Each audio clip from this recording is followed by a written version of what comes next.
Olá, queridos irmãos e irmãs, que a graça e a paz do nosso Senhor Jesus Cristo sejam com todos. Nós estamos começando o encontro com a palavra e hoje nós iremos iniciar uma nova série de estudos no Antigo Testamento.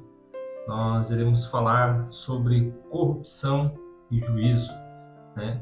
É um tema tão relevante para os nossos dias em que estamos vivendo. Com certeza você tem visto e ouvido, pela internet, pela televisão, muitos telejornais falando a respeito da corrupção no Brasil, e como nós devemos entender o tempo em que nós estamos vivendo diante de uma leitura bíblica, de um reflexo bíblico que aconteceu no passado com o povo de Israel. Então, nessa nova série de mensagens a respeito de corrupção e juízo, nós iremos estudar o livro do profeta Abacuque e também um pouco do livro do profeta Obadias, que são dois profetas que estão lá no Antigo Testamento.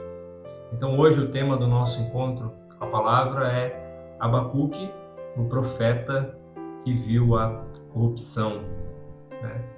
Eu gostaria de pedir aos irmãos que abrissem então suas Bíblias comigo lá no livro do profeta Abacuque, no capítulo de número 1.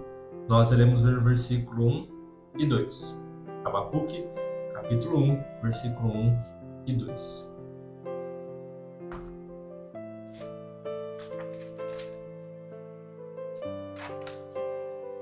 Assim diz a palavra do nosso Deus. Sentença revelada ao profeta Abacuque. Até quando, Senhor, clamarei eu, e tu não me escutarás? Gritar-te-ei violência, e não salvarás? Amém. Então, para nós entendermos o contexto do que estava acontecendo aqui, com o profeta Abacuque nos seus dias, era que Israel estava tomado, pela violência, pelo pecado, pela idolatria, e tinha se afastado de Deus. Então, tanto a parte dos reis, a parte que governava Israel, ela estava afastada de Deus, como também a parte religiosa. Os sacerdotes estavam todos corrompidos pelo pecado. E Abacuque, vendo essa situação, ele clama a Deus: até quando, Senhor? Até quando?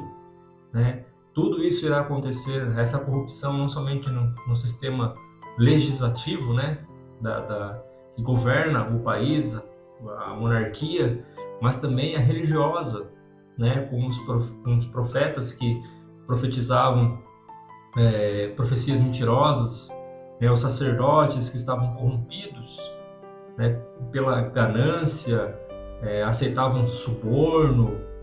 E Abacuque, vendo toda essa situação, ele clama a Deus, um grito de desespero: até quando, Senhor?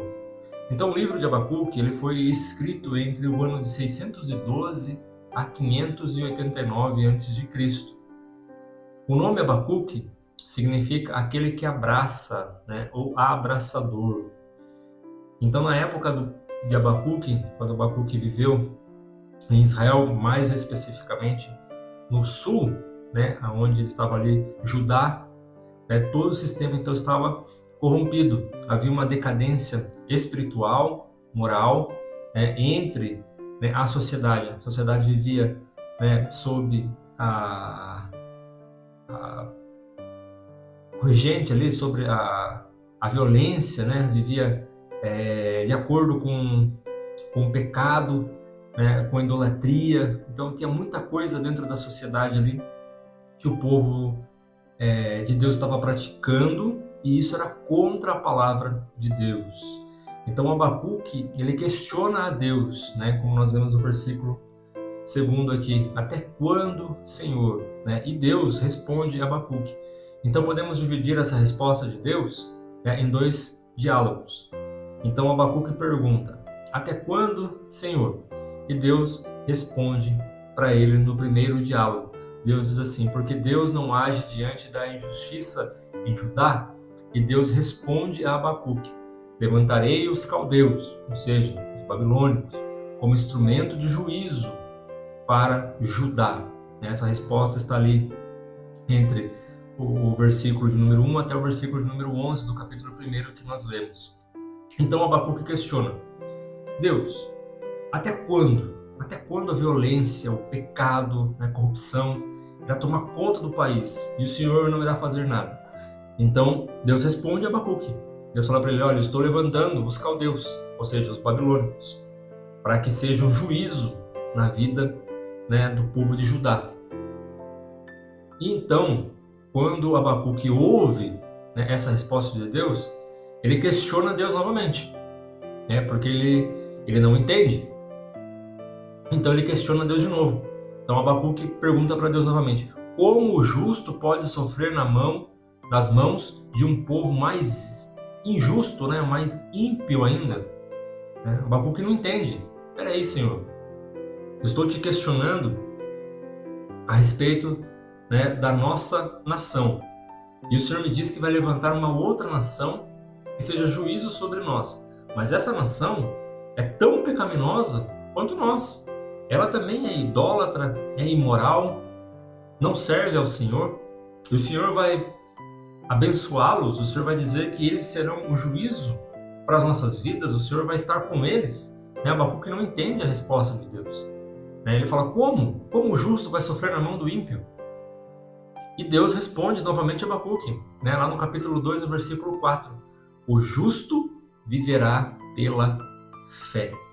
Ou seja, Deus estava dizendo para Abacuque que ele precisava confiar nele, que o que ele estava fazendo, para Israel, para a nação de Israel, não era o mal, era o bem. Ainda que parecesse mal, mas era um bem, porque Israel precisava passar por esse juízo, para que ele se despertasse do seu sono espiritual, e abandonasse de vez as práticas que não agradam a Deus.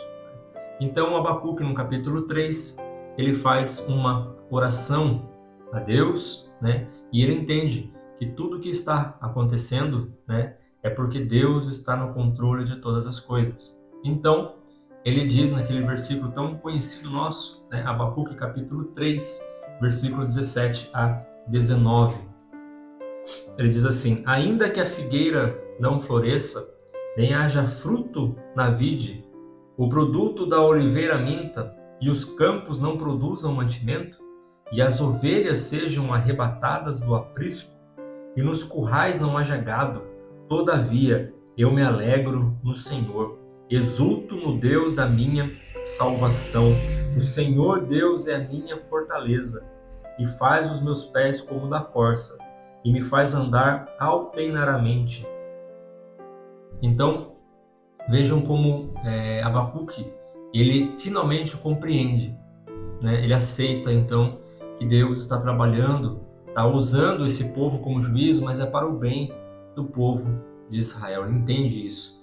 Então, os temas centrais que nós encontramos no livro de Abacuque, quando ele fala a respeito, de tudo que está acontecendo com o povo, é a soberania de Deus. Ele controla a história.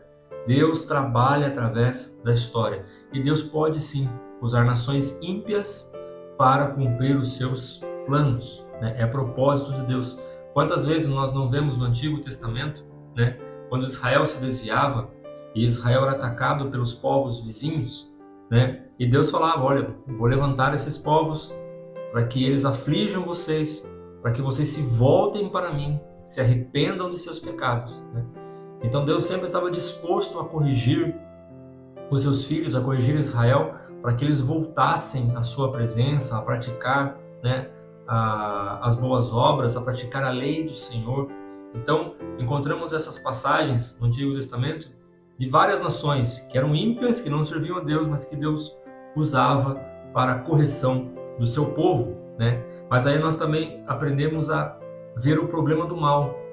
E o problema do mal é que, assim como Abacuque nos ensina aqui através do seu livro, que ele aprendeu a confiar em Deus, nós também precisamos aprender a confiar em Deus, mesmo sem entender, mesmo sem compreender momentaneamente, mas a confiar em Deus, né? A vida do cristão, ela é guiada pela fé.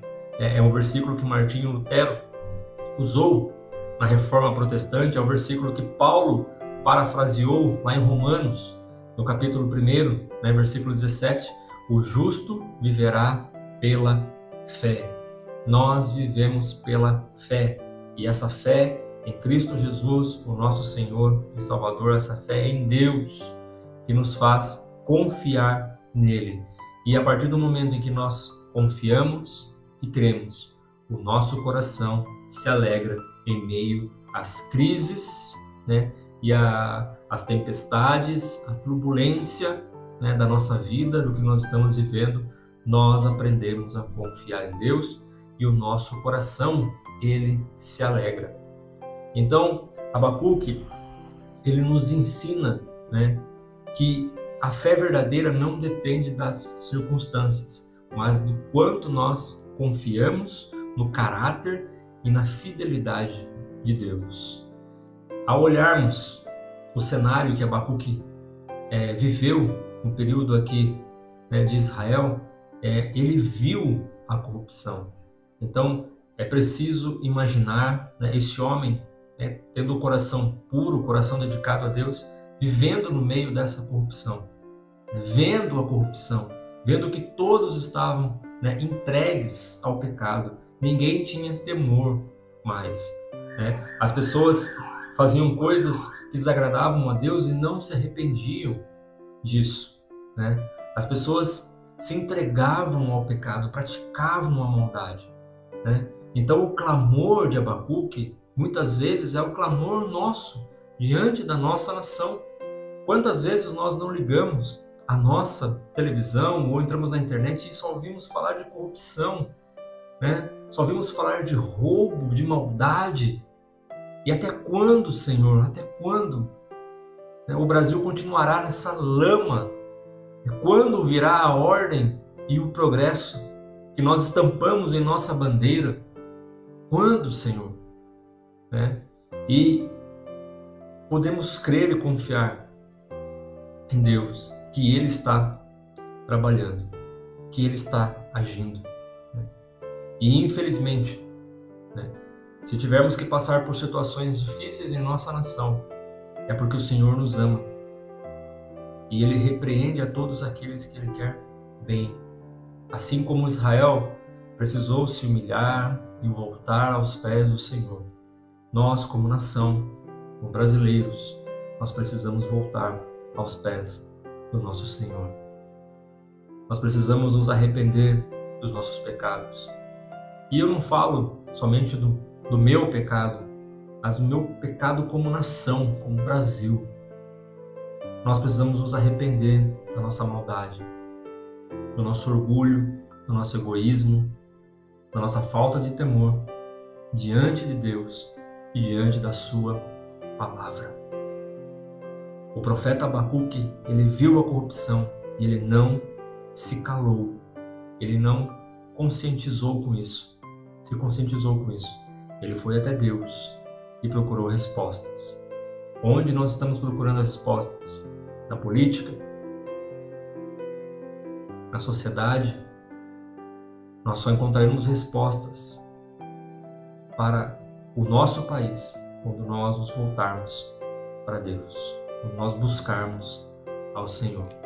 Deus nos abençoe, que Deus possa falar conosco através da exposição desse estudo bíblico a respeito de corrupção e juízo, né? Que seja um tempo de edificação, de aprendizado, né?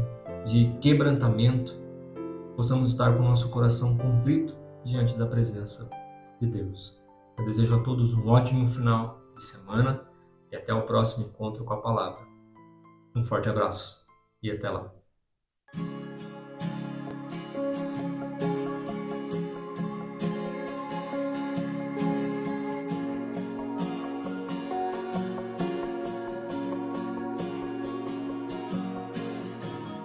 Eu tenho um Deus que não vai deixar essa luta me matar, o desespero me tomar. Por mais pressão que seja a situação, o controle ainda está na palma de suas mãos. Eu tenho um Deus que não vai deixar essa luta me matar, o desespero me tomar. Por mais pressão que seja a situação, o controle ainda está na palma de suas mãos. O choro dura uma noite, mas a alegria ela vem pela manhã. Eu creio. O choro dura uma noite, mas a alegria ela vem pela manhã. Eu creio.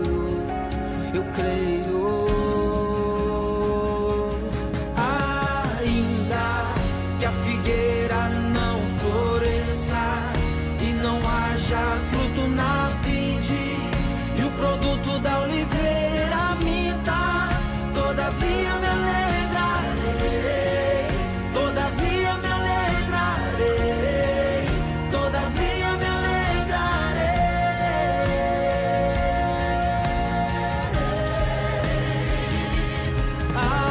Ainda que a figueira não floresça e não haja fruto na vide, e o produto da oliveira minta, todavia me alegrarei, todavia me alegrarei, todavia me alegrarei.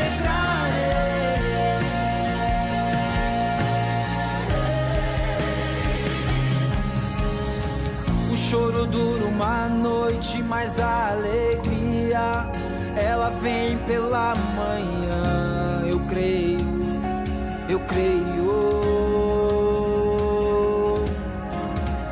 O choro dura uma noite, mas a alegria ela vem pela manhã. Eu creio.